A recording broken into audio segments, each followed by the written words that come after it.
Na verdade, nesse tempo da pandemia, eu particularmente tenho feito. O que eu vou falar aqui é um pouco de partilha também, tá bom? Uma partilha e reflexão. Então, nesse tempo da pandemia, eu tenho feito também um trabalho pessoal de reflexão entre espiritualidade e consciência, entre o que vivemos no passado, até aqueles momentos antes da pandemia, e como ficamos no presente, o que vivemos no passado, como vivemos no presente e aquilo que vai sobrar para o futuro. Ou seja, todo esse trabalho reflexivo entre espiritualidade e consciência que eu tenho feito é um trabalho de ressignificância da vida, forjado, forçado mesmo pela pandemia, por aquilo que nós fomos obrigados a viver.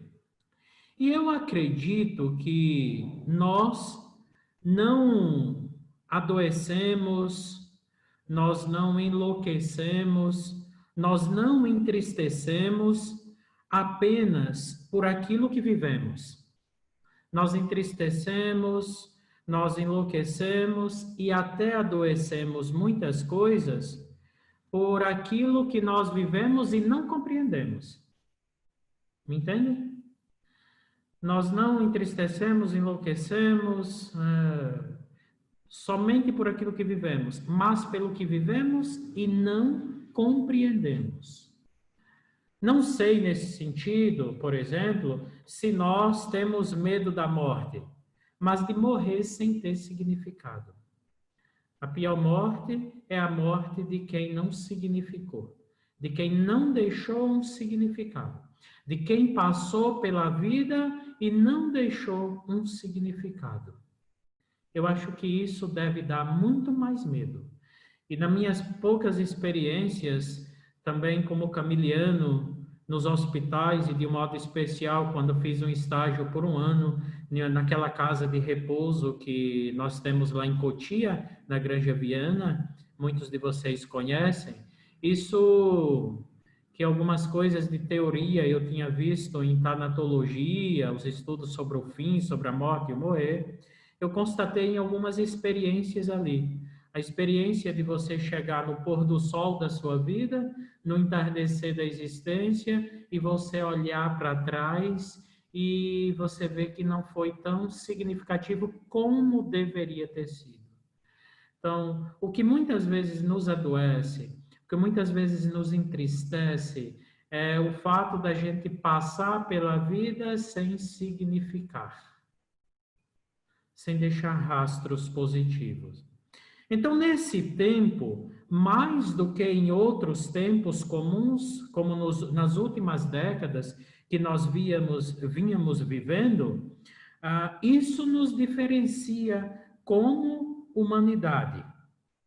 Até então, a gente vivia muito automático. O peso da pandemia nos fez a gente ficar mais voltados para dentro de nós mesmos.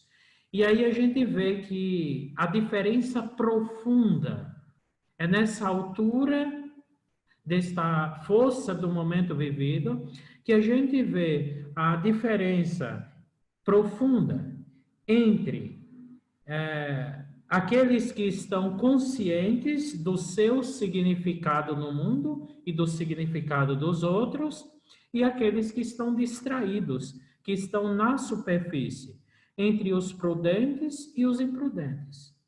É nesse momento forçado a uma reflexão natural que nós conseguimos perceber quem está com a casa construída na rocha da verdadeira consciência ou quem está com a casa, a vida, a existência construída sobre a areia. Entre quem está fazendo este processo de significância do que realmente importa e aqueles que estão levando a vida no desespero para terminar esse terror, esse pesadelo que parece não ter fim. Vocês entendem a diferença? Entre quem está passando o momento, se entregando ao momento, e entre quem está passando o momento no desespero para afugentar o momento. O sentido de quem está nesse segundo ponto é um sentido de afugentado, desespero, para passar logo por esse terror que parece que não tem fim. Você não saboreia o momento. Você não dá tempo a você mesmo para ir degustar o momento que está vivendo. E daí eu penso que o melhor nesse momento é estar perto de si mesmo. Agora, quando nós ficamos sozinhos conosco mesmo e nos sentimos mal, a coisa é mais profunda. Vocês concordam comigo? Porque a sua própria companhia não lhe faz bem. Aqui tem um ponto de base. Quando o estar perto de si mesmo, o sozinho consigo mesmo, me deixa mal e atormentado, tem alguma coisa mais profunda, que aqui não é só nosso agora, não é só da espiritualidade. Isso já é um campo mais de busca de ajuda. Eu não me faço bem para mim mesmo. O melhor caminho primeiro, portanto, é estar perto de si mesmo e das pessoas que nos são mais queridas.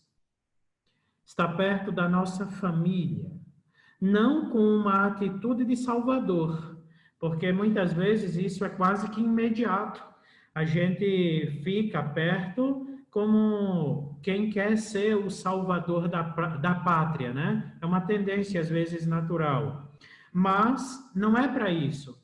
É ficar perto de si mesmo, é ficar junto de si e de quem mais se ama, para ajudar esta outra pessoa a dar significado àquele momento que está atravessando, o momento que está vivendo, o momento que está passando. Porque, afinal, a única coisa que vai nos salvar e que pode nos salvar neste tempo da pandemia é o significado que eu vou dar àquilo que estou vivendo. Eu não tenho outra saída. Vocês estão acompanhando minha linha de raciocínio? Tá difícil? Tá tranquilo? Então guardem. A única coisa que pode nos salvar neste momento é o significado que nós vamos dar para ele. E para eu dar esse significado para ele, eu preciso vivê-lo conscientemente. Não no desespero de que isso passe logo. Eu me entrego ao que eu não sei. E se nós aprendemos a compreender o significado de cada coisa que nós estamos vivendo, nós não vamos voltar para ele do mesmo jeito.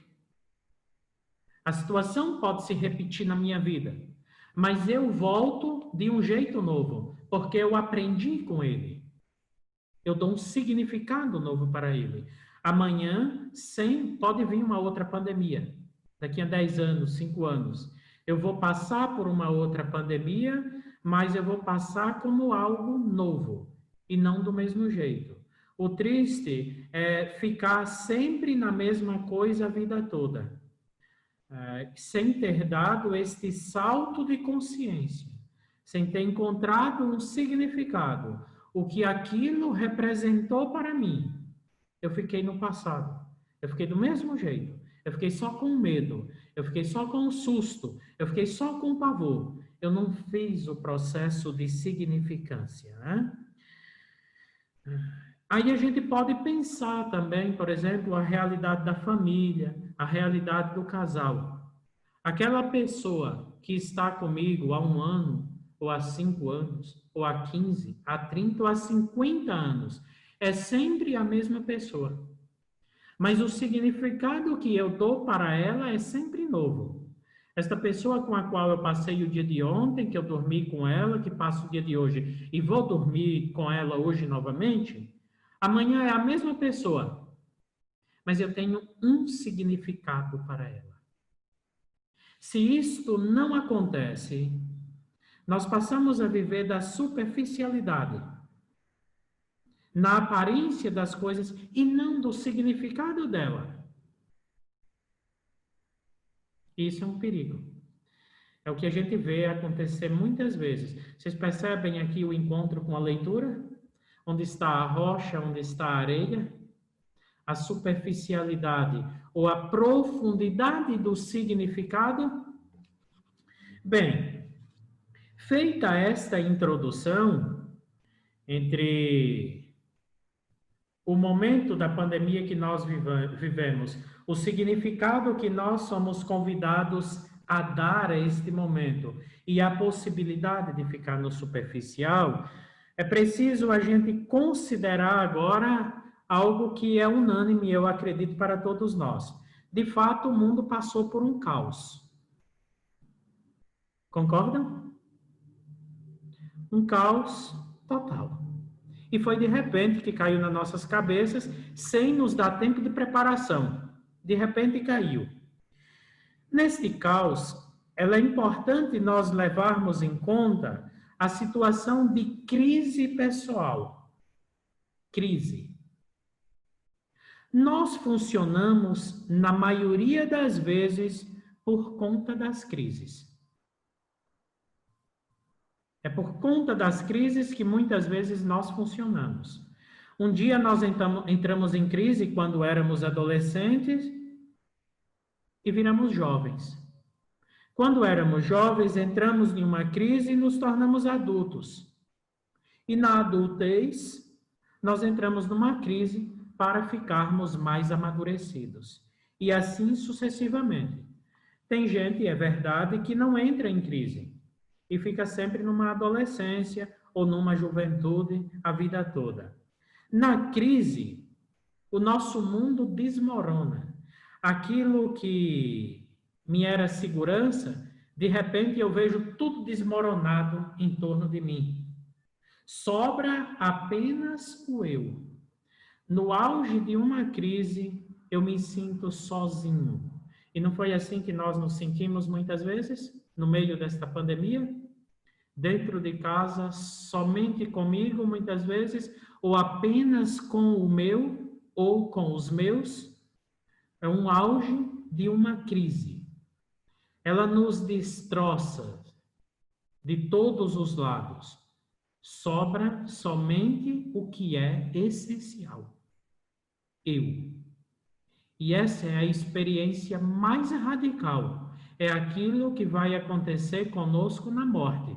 Vai sobrar somente eu.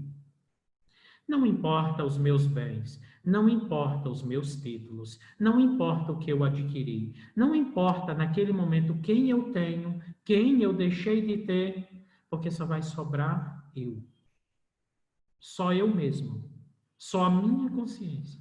Se eu fugir de mim mesmo, se eu passei por esse momento fugindo de mim mesmo, nas fugas das aparências, podemos usar o texto bíblico, nas areias, nas superficialidades, mas eu não fiz o mergulho profundo da significância de mim mesmo, eu corro o risco de entrar na maior crise, no maior desespero. A crise, para mim, é um desespero, porque eu sou um desconhecido de mim mesmo.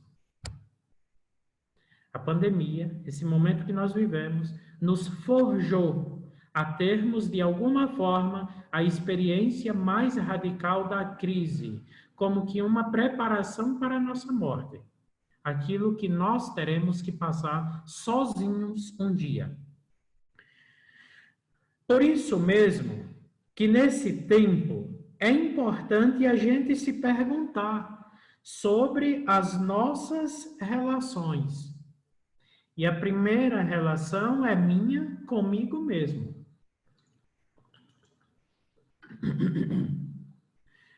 Como eu reagi diante de tudo isso? Você já, nessa altura que nós estamos da pandemia, já meio que se movimentando, já sabendo quase que como lidar com ela, já pararam para se perguntar sobre aquele momento mais agudo de 2 meses, 3 meses atrás, nesse sentido, como eu reagi diante de tudo isso? Eu particularmente confesso para vocês que eu experimentei sentimentos meus que eu não tinha conhecimento deles. Eu não sei se vocês fizeram, dado esse trabalho que eu me permiti ir fazendo ao longo desse tempo, eu experimentei tipos de medos que eu desconhecia de mim mesmo. Eu experimentei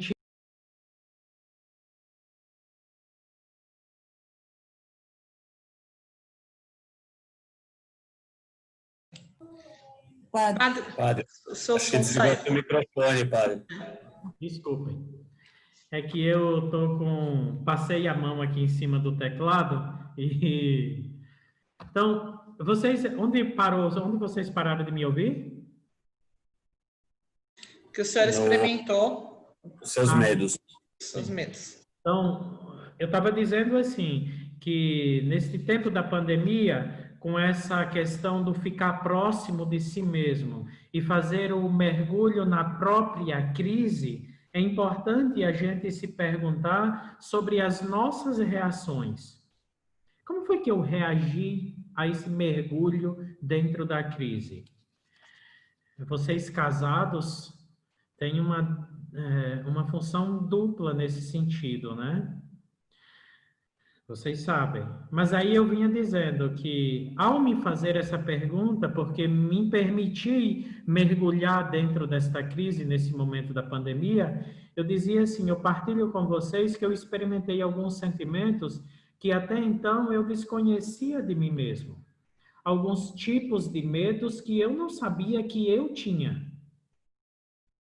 Pelo contrário, eu até me dizia, antes de viver a experiência, que eu era mais forte do que aquilo que eu pudesse chegar até mim um dia. Situações, muitas vezes, quase que divisões, mas fruto de um medo. É muito fácil a gente beirar a loucura nesses momentos. O fio que divide a sanidade e a loucura em nós é muito tênue. Você não sabe muitas vezes. E nós, nesse auge de uma crise, muitas vezes, nós sentimos, muitas vezes, podemos experimentar a beira da nossa loucura. E a impressão que temos é que voltamos a uma condição de consciência que já conhecíamos, mas que não vivíamos. Nós fomos obrigados a viver coisas bem primitivas, bem legais, mas que a superficialidade da nossa vida, por mais que soubéssemos delas, não permitíamos viver. Por exemplo, ter mais tempo para ficar jogado no sofá, ter mais tempo para brincar, ter mais tempo para cozinhar, ter mais tempo para mexer nas gavetas, ter mais tempo para não fazer nada, ter tempo de sobra. São coisas primitivas, legais, coisas boas, mas que a gente não mais vivia.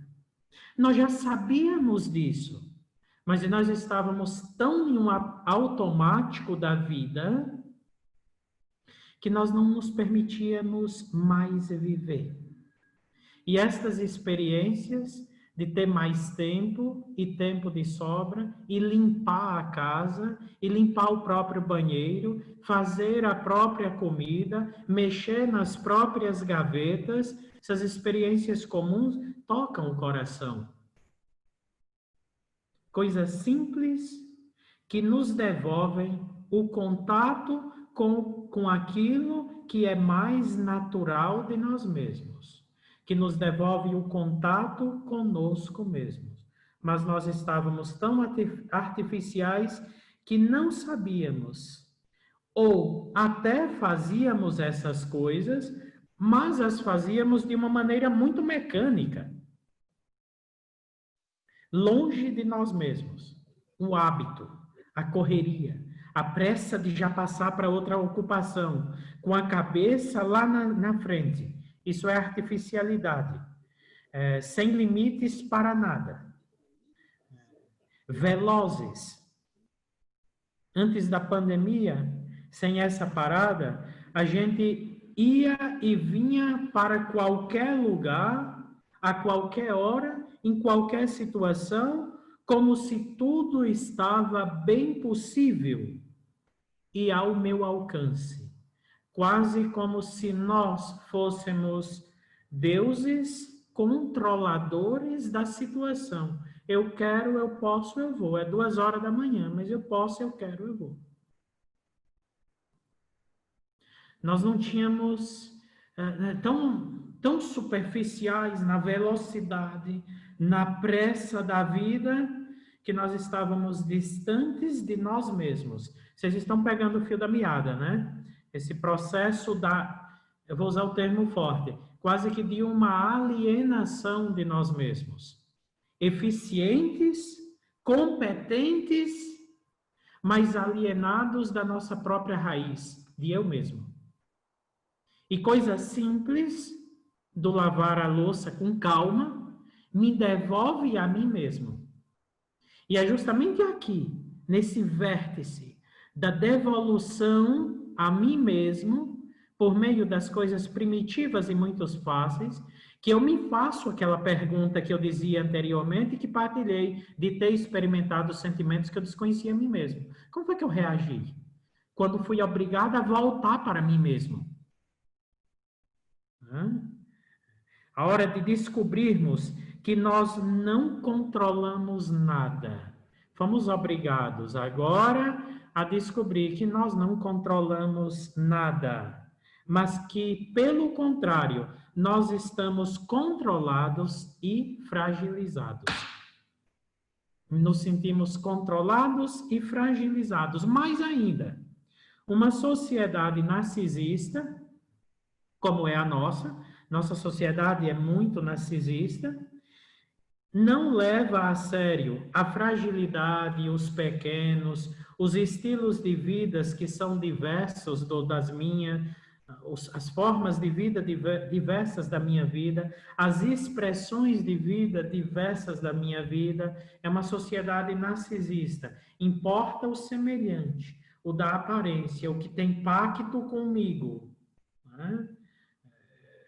Essas expressões simples, numa sociedade narcisista, de repente ela se desmoronou. E desmoronou justamente porque não levava em conta a fragilidade de nós mesmos.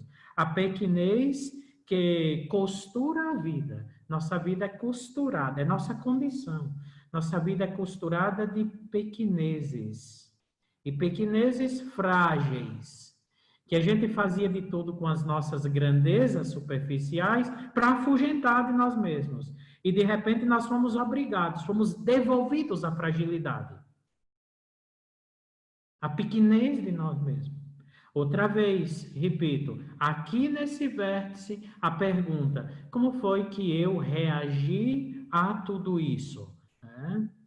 Se eu não toco com as minhas mãos, se eu não tenho posse, se eu não faço o controle das minhas próprias fragilidades, mas se me sinto, pelo contrário, um Deus controlador, uma hora eu desmorono. É o momento da crise. É a vida narcisa. E o narcisista não ama. Por isso que a sociedade moderna é uma sociedade de pouco amor. Pode até falar muito, mas de pouco amor. Sabe por quê? Porque o narcisista, a sociedade narcisista, ela não gosta de mim. Não. Ela não me ama no mais profundo. Ela está comigo porque eu a sirvo. Ou porque eu concordo com ela.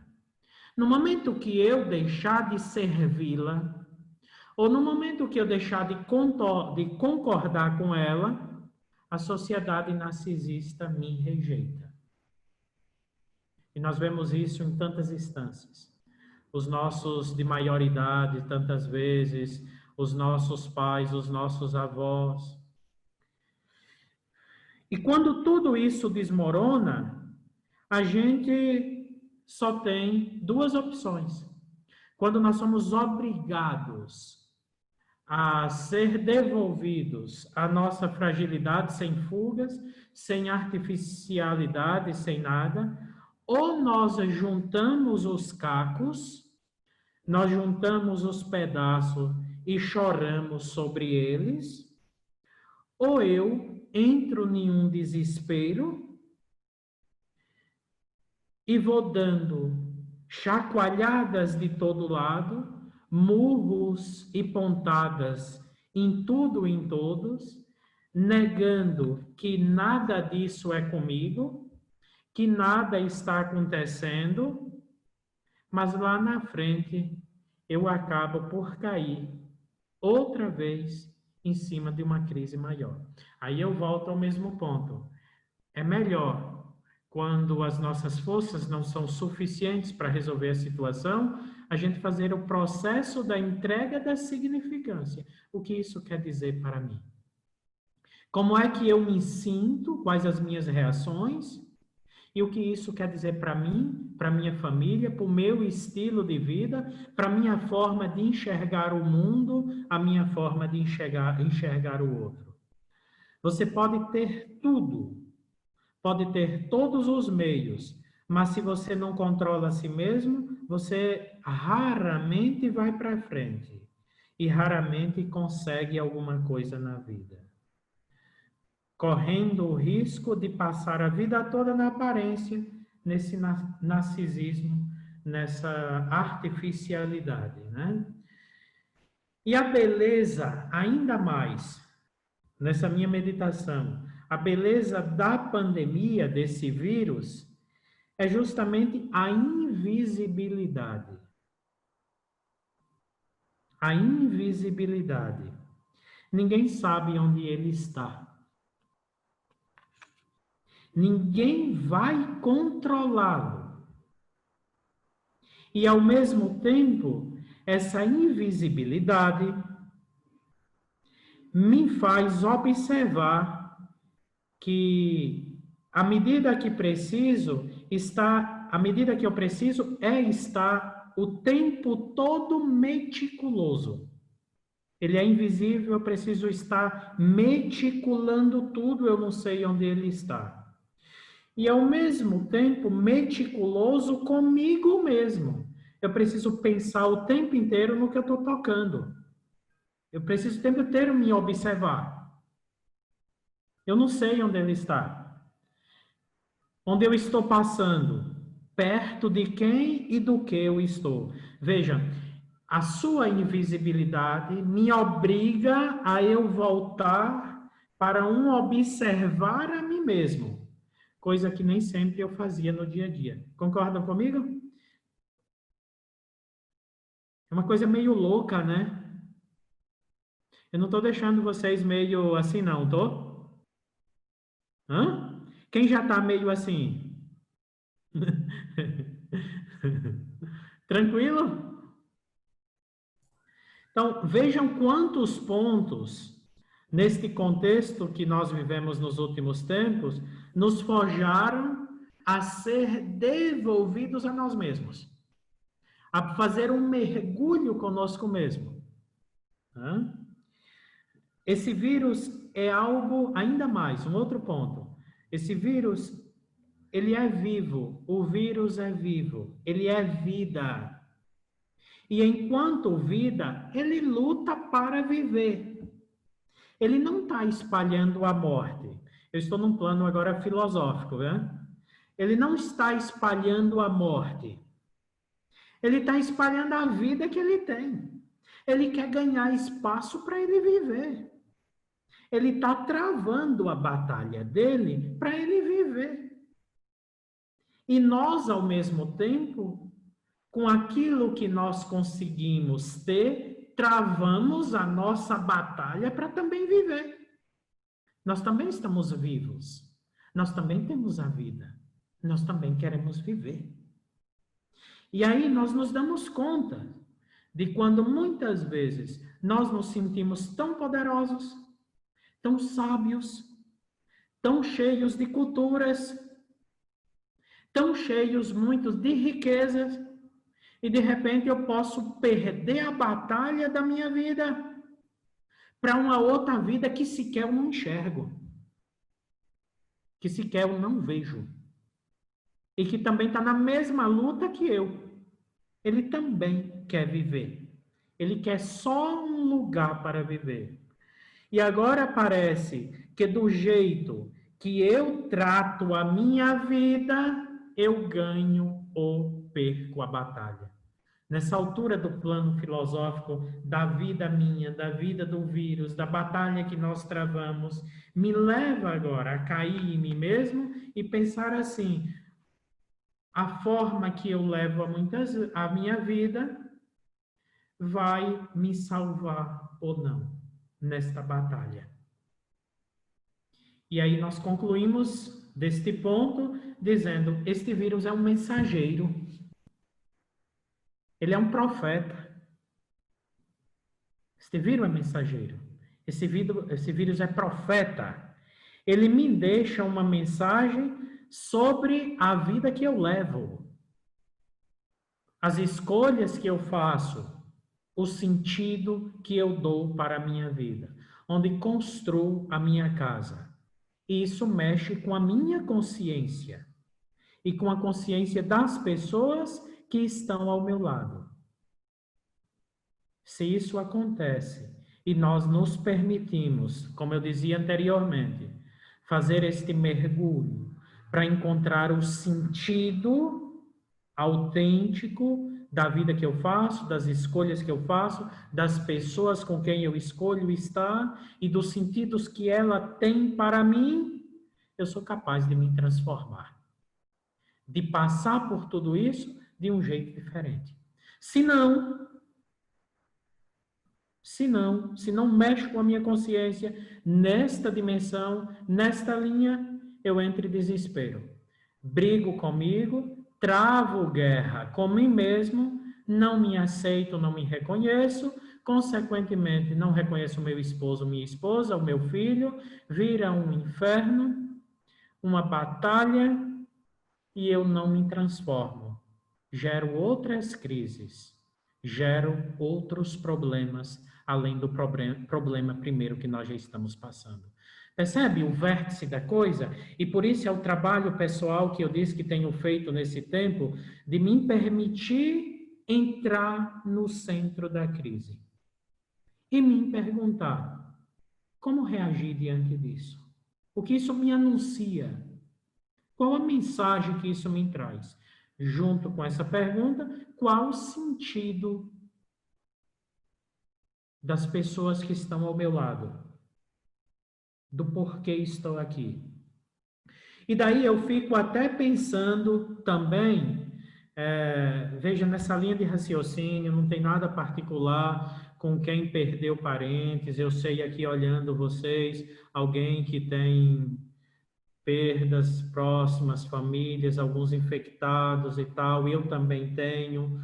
Mas nesse plano de meditação, de reflexão, de raciocínio, eu sou levado a pensar naqueles que morreram, naqueles que estão morrendo com este vírus, e aqueles que vão morrer ainda com este vírus. Eles não perderam a batalha para o vírus. Nesse plano, como todo mundo fica falando, perdeu a batalha para o vírus.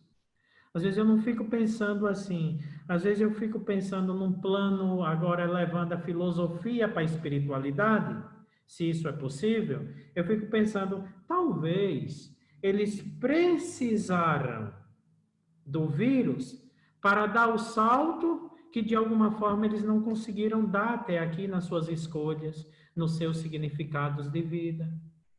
Eles não foram inúteis. Eles não foram em vão. Talvez precisaram disso para dar o salto que de outra forma eles não deram. E aí eu só me entrego nas mãos de Deus. Estava nas mãos de Deus. Era o plano de Deus. Como os nossos irmãos protestantes às vezes usam a linguagem. Foi um livramento.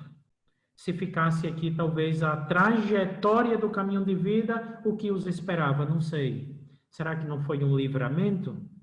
Então, despejar-se agora de confiança e de entrega destas vidas ceifadas também. Será que não foi o melhor para eles? Né? Também isso é uma mensagem.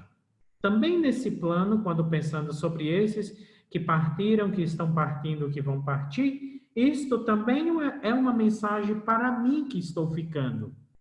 Não sei se vou ficar. Não sei se esse vírus também não vai me levar. Pode ser tudo inútil que eu estou refletindo aqui, o que eu refleti nesses 5 meses e que estou partilhando com vocês. Porque eu não sei se o vírus não vai me levar também. Eu não sei. Também não sei. Mas enquanto estou aqui, também a reflexão sobre os que estão partindo é uma mensagem. É uma mensagem para mim. Para me transformar enquanto eu estou aqui. Para eu tomar decisões novas. Me anuncia, a mensagem precisamos de atitudes novas. Precisamos de transformação. Precisamos de um novo olhar. E aí vem a nova pergunta. Que força eu preciso para ter este novo olhar agora neste novo mundo? Se eu, a mesma coisa, se eu me entrego ao processo, se eu me permito fazer o processo, naturalmente, guardem, se me permito viver o momento, se me permito fazer o processo, retomem aquilo de antes.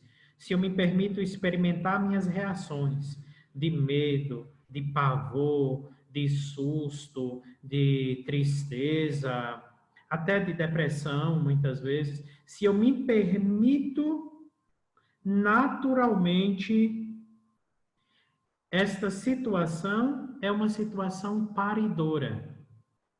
É uma situação nascedora. É uma situação criadora de nova consciência.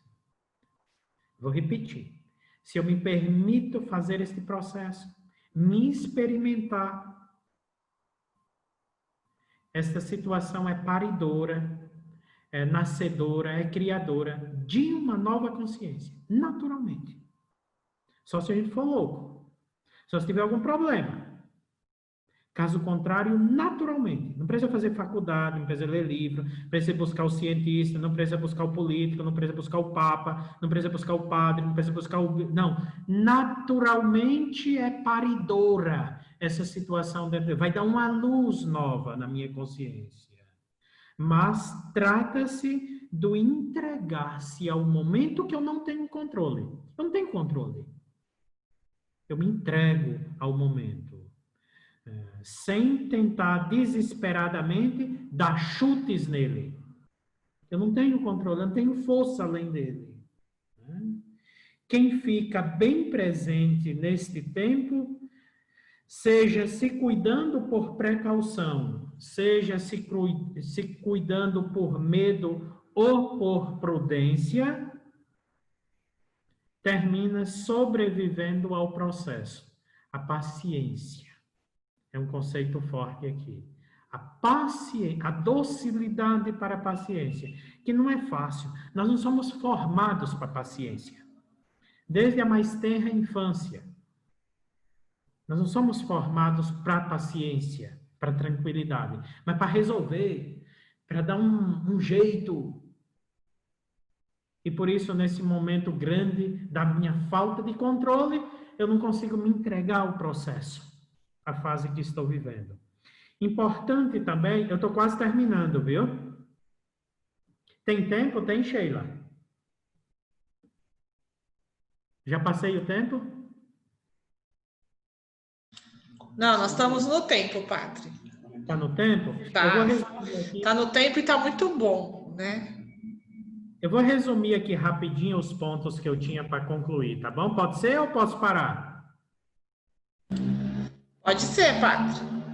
Então tá. Pode ir. Para. Não. Ó, padre, e eu tô gravando, viu? Ah, é? Não avisei o senhor. Acabei de escrever. Mas tá tão bom que acho que eu vou mandar para TV Cultura no Roda Viva, para todo mundo Não, ver. calma, não faz isso não. Não, você tem que Continua, padre, tá muito bom, tá muito bom. Então vamos lá, é rápido, viu? Vamos. Alguma dúvida? Tranquilo? Importante também, nesse momento de crise, saber em quem se espelhar. Nós vivemos numa sociedade que nós temos poucas boas referências e muitas referências que não são boas. No momento da crise, saber em quem se espelhar. Porque é natural que a gente se sinta perdido no meio da crise. Se sinta desesperado no meio da crise. Manter o olhar em um foco, a vida dos santos, que passaram por crises agudas, por torturas, por adversidades a toda prova. Manter o nosso foco nos ajuda a encontrar esta serenidade que precisamos para nos entregar ao processo. E uma vez entregues ao processo, a situação ser nascedora de uma nova consciência. Então, se nós encontramos nessa busca de um espelho, se você encontrar alguém muito eufórico ou muito deprimido, esta pessoa está totalmente fora. Não serve como um espelho. Isto seja da mais alta categoria da sociedade, de importância social, política, cultural, ou da menor categoria. Se for muito eufórico, não presta. Ele está fora da casinha. Ele está fora da realidade. Ele está desesperado. Ele está querendo uma forma alienante de achar uma saída. Não presta. No momento da crise, do desespero, da situação incontrolável, a gente precisa de achar um meio termo. O outro ponto. Na crise, nesse momento, nós ficamos mastigando, a gente fica ruminando, fica remoendo, a coisa bate demais e a gente fica contorcendo ali dentro. E nesse ruminar, a gente experimenta o que é doce, a gente experimenta o que é azedo, o amargo, o que é suave. Vem várias coisas, vem várias situações. Deixa vir. Se permite experimentar, pois no meio do borbulhar humano, no meio dessa borbulha toda de tanto ruminar, de repente surge um norte. Eu faço uma outra partilha aqui dos primeiros dias da pandemia, quando aconteceu aquela situação que eu queria, nos primeiros dias, deixar as portas da igreja abertas, para o povo passar individualmente e fazer suas orações, porque eu via como um refúgio, se ajoelhar lá no meio da igreja e fazer uma prece a Nossa Senhora ou diante do Santíssimo. Para mim, foi uma das piores experiências aqui, foi ter que fechar a porta da igreja. Porque foi como se estivesse privando o direito dos fiéis daquilo que lhe é mais sagrado, se dobrar diante do Santíssimo e fazer a sua prece. Mas eu fui obrigado, vocês sabem, lembro da história toda, né? E isso mexeu demais comigo. E algumas vezes, na igreja fechada, eu ruminando, como vinha dizendo, né? Nesse ruminar, horas experimentando o que amargava, outras horas experimentando o que era doce, o que era azedo, eu ia lá e experimentando tantos sentimentos e dizia assim para Nossa Senhora, olhando lá para cima, a comunidade é da sua proteção. Eu não sei o que fazer. Eu não tenho uma saída se alguém me perguntar hoje. Cuide. Eu não sabia rezar diante dela. Aí eu ia lá no Santíssimo sozinho, a porta fechada, as luzes apagadas, e eu dizia, a comunidade, a igreja é sua. Eu me dei conta que na comunidade eu não sou nada.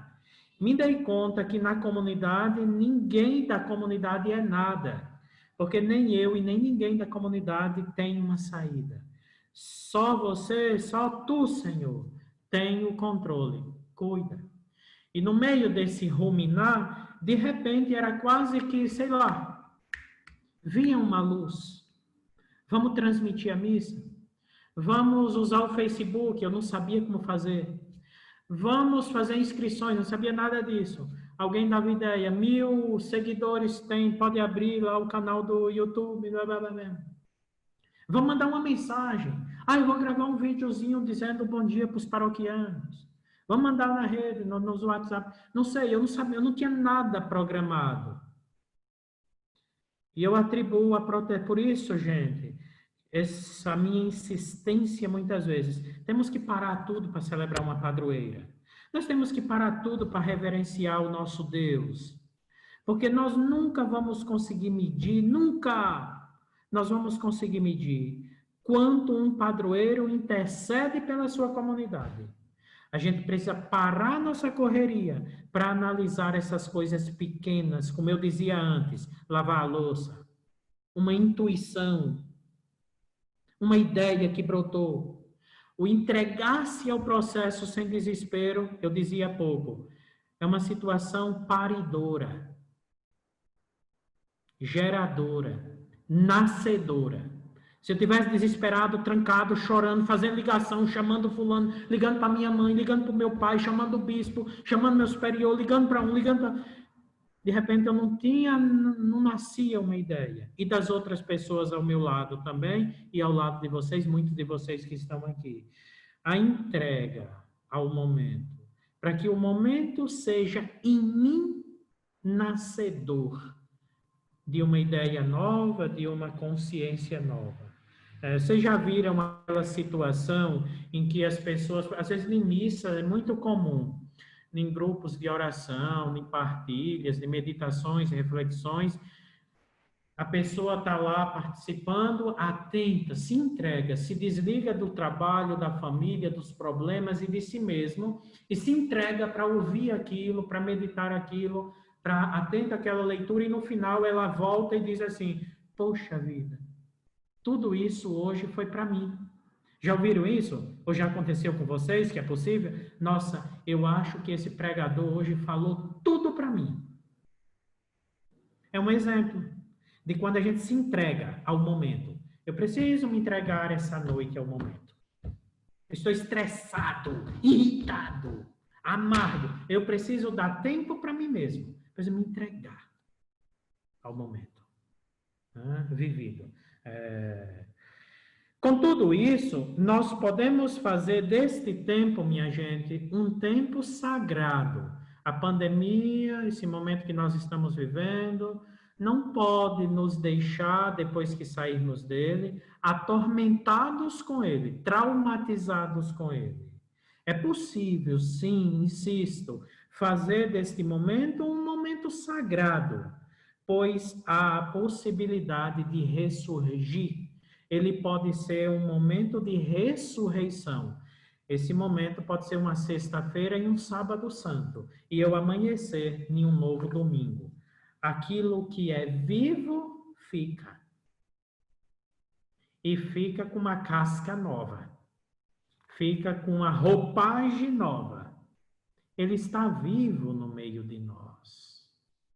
Nossa, era ele? Era ele. Aquilo que é ilusão vai passar. Aquilo que não presta vai ficar para trás.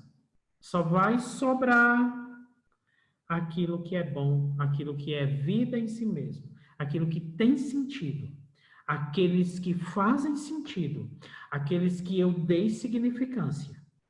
Esses ficam. O que foge disso vai passar. O momento me obriga a fazer ele passar. Ficou no túmulo. O lençol que ficou lá na cabeceira. Mas a vida, e somente a vida, só ela. A cruz ficou lá, o pano ficou lá, a coroa ficou lá, os cravos ficaram lá, mas a vida permaneceu. A vida ressurgiu. Nós podemos fazer essa... O momento nos possibilita ressuscitar. Nessa altura da pandemia, agora que nesse mês, nessa altura do ano, já dá para a gente se perguntando: o que de fato está ficando em mim? Ou o que já foi passado? O que passou? Como eu estou? O que passou? O que ficou? Como eu estou? Todo esse processo precisa nos levar a um novo olhar. O meu eu vai ser o pedestal de onde eu vou olhar o mundo, de onde eu vou olhar a mim mesmo, de onde eu vou olhar o outro. Mas entenda isso não como um egocentrismo. Entendam isso como uma humildade.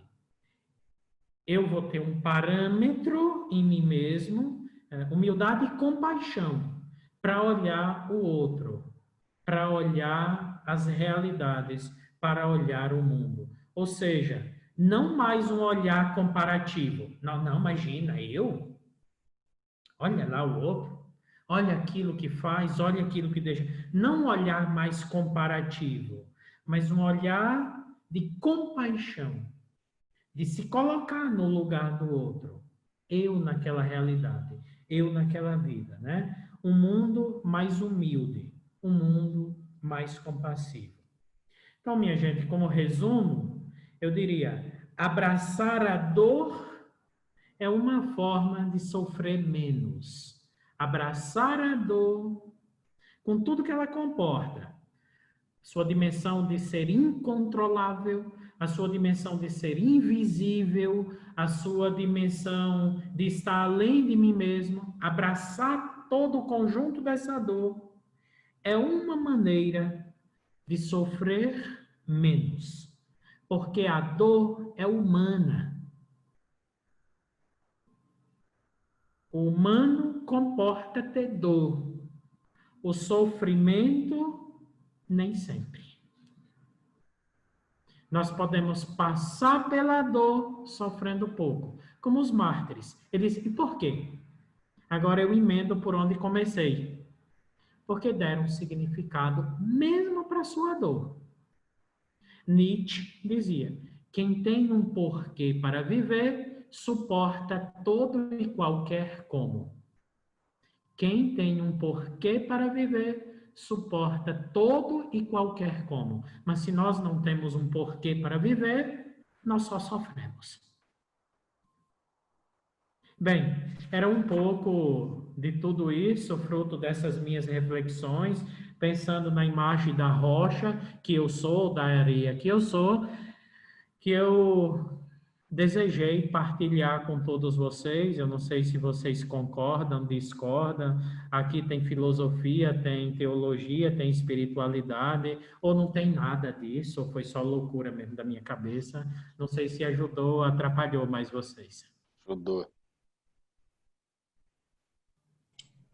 Padre, foi maravilhoso, né? A gente vai olhando os olhinhos de todo mundo assim. O senhor mexeu conosco de uma maneira maravilhosa. Por isso que eu brinquei até para a gente colocar na televisão, no Roda Viva, lá para o senhor participar, porque eu acho que o mundo precisava ouvir essa fala do senhor, né? Essa transformação que o senhor nos conduziu. Acho que, nossa, Deus seja louvado, porque foi maravilhoso. Muito, muito bom. O senhor preparou algo, um presente para nós, num momento que, como o senhor falou, né, a gente aprender a viver com o invisível, né, que tem vida.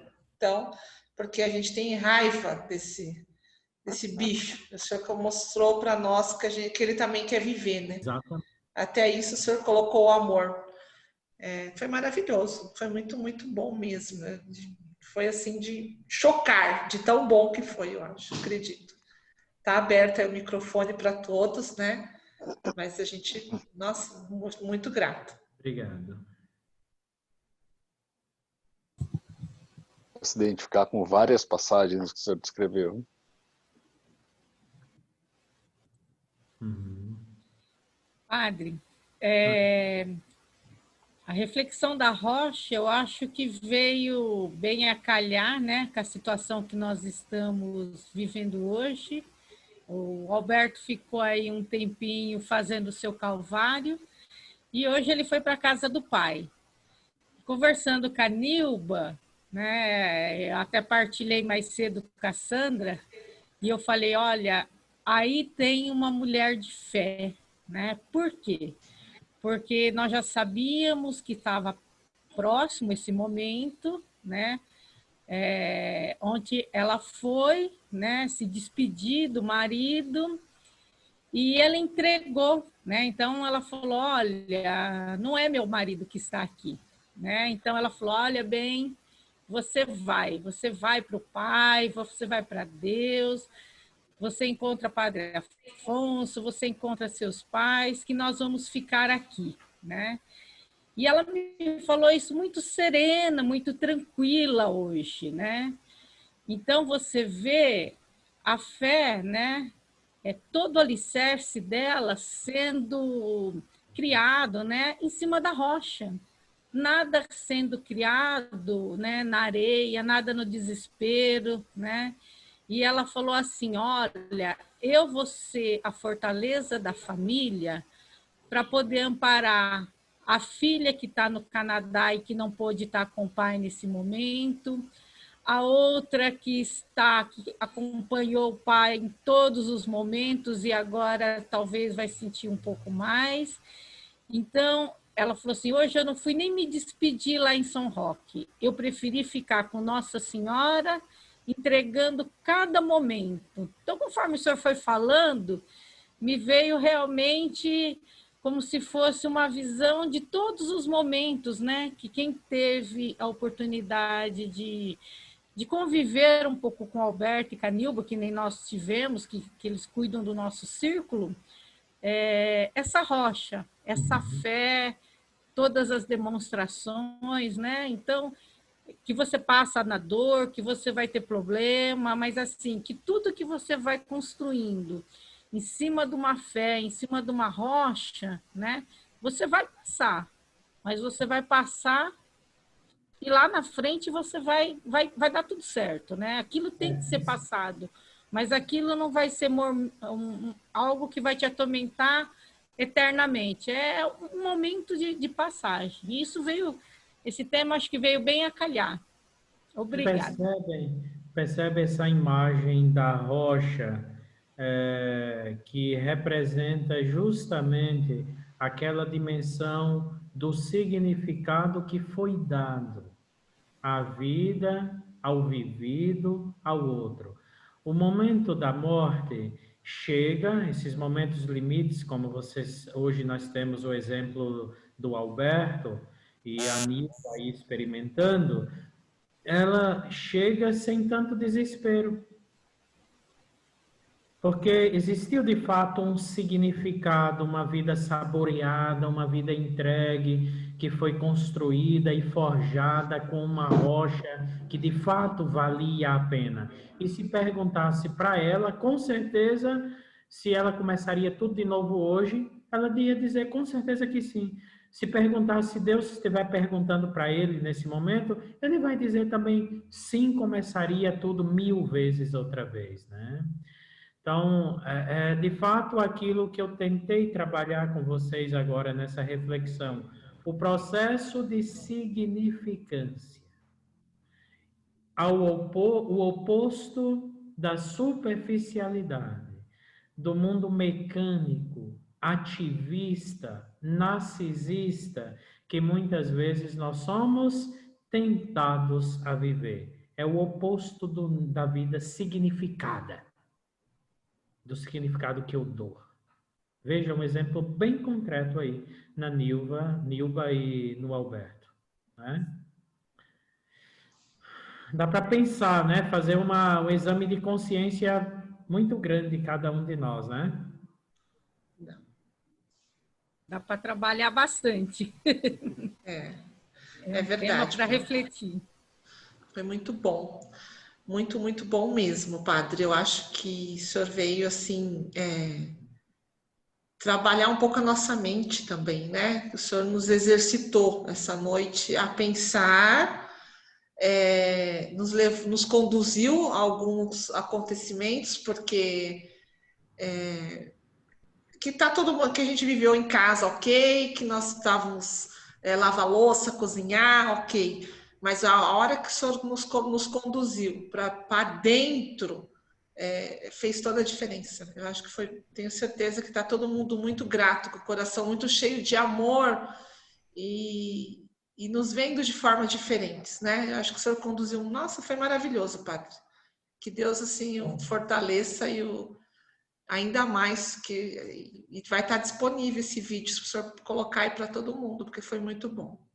Tá bom. Eu quase hoje à tarde mudava, né? Eu disse assim, não sei se está muito abstrato, né?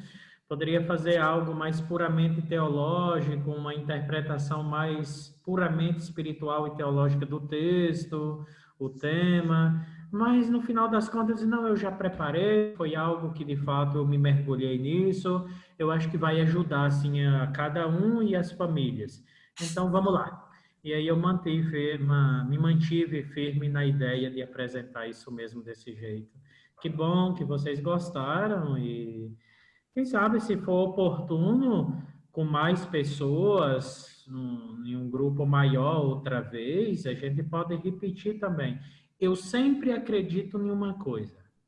Desde que eu fiz antropologia e psicologia, se a gente não for muito humano, nós não conseguimos nos aproximar do divino.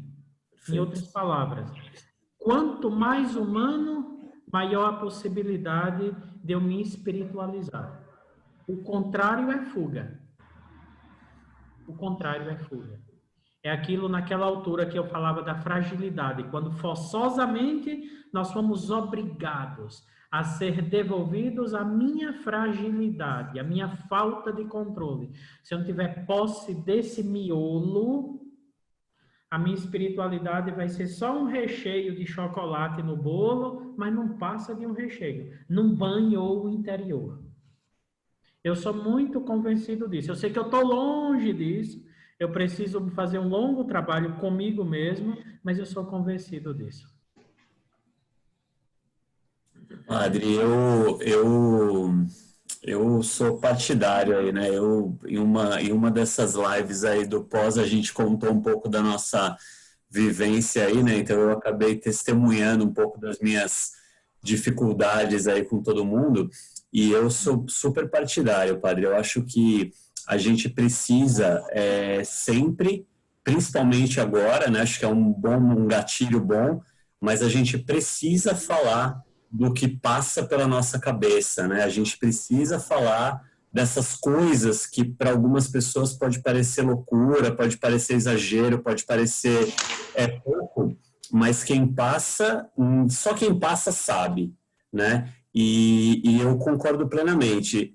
Quanto mais a gente estiver aberto à nossa humanidade, quanto mais a gente estiver aberto para se conhecer e se respeitar, mais a gente atinge, mais a gente cresce na espiritualidade, mais aumenta a nossa alma, né? E eu acho que muitas vezes a gente tem uma tendência a romantizar, né? Parece que a espiritualidade vem parece que se você tem um problema psicológico, se você tem uma dúvida, uma depressão, uma dificuldade, uma tristeza, etc., umas quedas, você não tem fé, né? Falta de fé, falta de Deus, e na verdade a gente precisa trazer isso junto, né? Então, muito obrigado, padre, pela partilha de hoje, assim, e eu vou te falar que a gente tem assunto para vários cafés aí, viu? Que bom. Ótimo. Se eu puder complementar aqui um pouco do que o Valdir falou, né? Eu queria comentar o seguinte, eu entrei, já tinha começado um pouquinho e eu fiquei feliz que a Sheila está gravando, então que eu quero assistir inteirinha depois, né? Mas, para mim, padre, me marcou muito esse resgate da nossa humanidade, da gente se permitir se sentir como a gente está passando por esse momento, né? Porque muitas vezes a gente até que é o pilar da família, é uma referência para as pessoas, e tudo dentro de casa ou na família, tudo, a gente se sente na obrigação de estar uma rocha sempre, né? E a gente nem sempre está uma rocha. A gente está triste, às vezes a gente está feliz, às vezes a gente está frustrado. E aí a gente tem que se permitir não olhar para si e se cobrar, né? Ser mais do que se pode ser, né? Então, eu acho que, para mim, o que foi muito importante dessa palavra é a gente se permitir, né? Essa humanidade, o errar, o se arrepender, o saber que tem hora que você está triste mesmo e que faz parte, e que passar por esse momento que a gente nunca viveu é assim, né? E faz parte, e tudo bem, né? E você tem que estar firme, tem que estar sempre buscando se manter no eixo, né? Mas faz parte.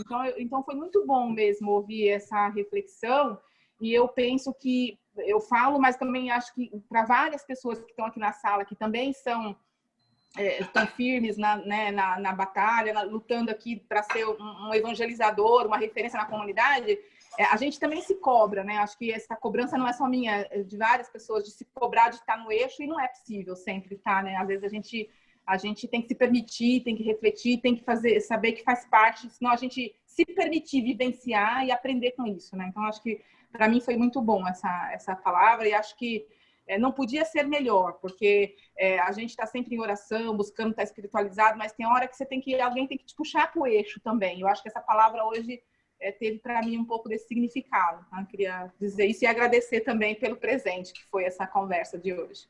Foi muito boa mesmo. Eu queria agradecer também, Padre Adailton, assim, porque acho que o senhor descreveu exatamente o que cada um de nós está vivendo, né? Então, assim, tivemos que lavar a louça, limpar banheiro, mas eu acho que mais do que isso, né? A gente precisou mesmo olhar para dentro de casa, olhar para dentro de cada um de nós, e ter um olhar diferente para o outro também, né? Então, acho que isso está fazendo a gente ressignificar muita coisa, muito valor. A gente está trazendo valores que talvez estavam esquecidos, né? Com a nossa correria do dia a dia. Eu acho que eu tenho uma vida assim de muita correria, e antes da pandemia, às vezes eu vim embora e eu falava assim, nossa, para que eu corro tanto, né? Qual é o significado de tudo isso que eu, sei lá, eu não conseguia entender o porquê, ficava me questionando. Eu acho que a pandemia veio para trazer muito essa resposta, né?